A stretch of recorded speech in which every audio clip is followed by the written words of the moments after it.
పిల్లల్లో వాంతులు అవుతున్నప్పుడు పేరెంట్స్కి వచ్చే 2-3 క్వశ్చన్స్ ఏంటంటే, ఎప్పుడు హాస్పిటల్కి వెళ్ళాలి, వాంతుల గురించి ఆందోళన చెందాలా లేదా? సింపుల్గా చెప్పాలంటే 3 పాయింట్లు ఉంటాయి. నెంబర్ 1, మీ పిల్లల వయసు ఎంత? సంవత్సరం లోపు పిల్లలు 2-3 సార్లు వాంతులైనా కానీ మెడికల్ హెల్ప్ తీసుకోవాలి.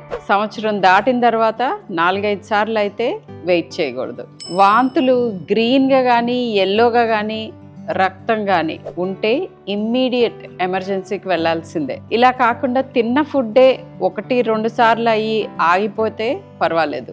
యూరిన్ తక్కువగా పోస్తున్నా ఇమ్మీడియట్గా వెళ్ళాల్సిందే. ఇవన్నీ కాకుండా వాంతులు సింపుల్గా ఓవర్ ఫీడింగ్ మూలం జరుగుతున్నాయా లేదా చాలా డేంజరస్ బ్రెయిన్ ట్యూమర్స్ మూలన వాంతి చేస్తున్నారా? ఇవి తెలుసుకోవటం పేరెంట్స్కి కష్టం. 3-4 సార్లు వాంతులు చేస్తుంటే ఒకసారి డాక్టర్ సలహా తీసుకోవాల్సిందే.